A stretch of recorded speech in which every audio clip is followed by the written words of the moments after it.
இப்போ குடும்பங்களில் பூரிக்கு அப்படின்னு ஒரு தனி இடம் இருக்குது இல்லையா? எல்லாத்துக்கும் சின்னவங்கள்லேருந்து பெரியவங்க வரையலாம். இப்போ 2 கப்பு கோதுமை மாவு, இதை நான் மிஷினில் அரைச்ச மாவு.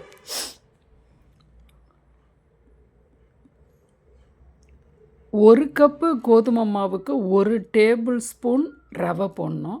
நம்ம 2 கப்பு எடுத்ததால் 2 டேபிள் ஸ்பூன் ரவை போட்டுக்கலாம்.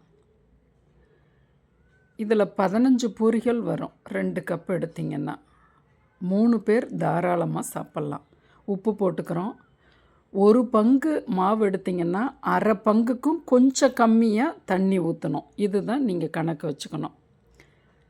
இந்த அளவுக்கு நம்ம ஊற்றிட்டோம்.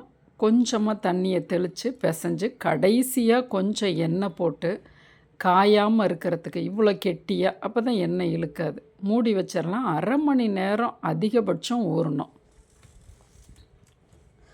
இப்போ அரை மணி நேரம் ஆயிடுச்சு. நல்லா கைகளால் மாலிஷ் பண்ணணும். அதாவது நல்லா அமுத்தி எடுக்கணும். இல்லைன்னா குழவிக்கட்டை இல்லை அந்த பூண்டு தட்டுவோம் இல்லையா, அதில் குழவிக்கட்டையில் வச்சு அப்படி தட்டி எப்படியோ ஒரு இதில் நம்ம சாஃப்ட் பண்ணிட்டோம் மாவை.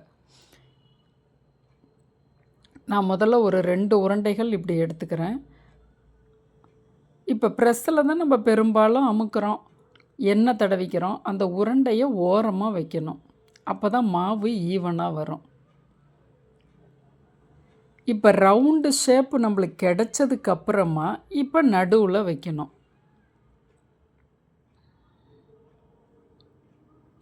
இப்போ ஒரே மாதிரி இருக்கும். அப்போ பூரி நல்லா உப்பி வரும். ஒரு பக்கம் மொத்தமாக, ஒரு பக்கம் மெலிசாக இருக்காது. இதுதான் மெத்தடு.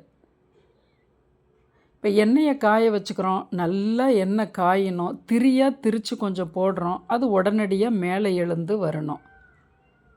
இப்போ 40% நாம் குறைச்சிக்கிறோம் அனலை. பூரிக்கு முறுக்குக்கு போல் அனல் இருந்துக்கிட்டே இருக்கணும். நல்லா செவக்க விட்டு எடுக்கும்போது ருசி கூடுதலாக இருக்கும். அதாவது இப்படி கெட்டியாக பிசையணும். நல்லா சாஃப்ட் பண்ணி பூரி போடும்போது உப்பியும் வரும், கிறிஸ்பியாகவும் இருக்கும், சாஃப்டாகவும் இருக்கும். இதில் பாருங்கள் எத்தனை விஷயங்கள் இப்படி இருக்குன்னு. நல்லா செவந்து எடுக்கும்போது ருசி அலாதியாக இருக்கும். டிப்ஸுக்கு போகலாம். அதாவது கெட்டியாக பிசையணும். கொஞ்சம் ரவை போடும்போது அது தன்னோட தன்மையிலிருந்து அமுங்காது. தண்ணி ஊற்றும்போது 1 பங்கு கோதுமை மாவு எடுத்திங்கன்னா அரை பங்குக்கும் கொஞ்சம் கம்மியாக பிடிக்கும். இப்போ நீங்கள் நிறைய பேர் இருக்கீங்க, ஒரு சம்மர் டயத்தில் நிறைய பேர் ஒரு படி மாவு போடுறீங்க. தண்ணியை தெளித்து பிசைய தேவையில்லைங்கிறதுக்காக இந்த டிப்ஸ் கொடுக்குறேன். அரை பங்கு தண்ணிக்கும் கொஞ்சம் ஒரு நூல் கம்மியாக அப்படி வாங்கி கழுவி காய வச்சு அரைச்சி எடுத்துகிட்டு வந்தோம்னா அது அடர்த்தியாக இருக்கும் அந்த மாவு. அப்போ நல்லா கெட்டியாக நீங்கள் பிசைஞ்சிடணும்.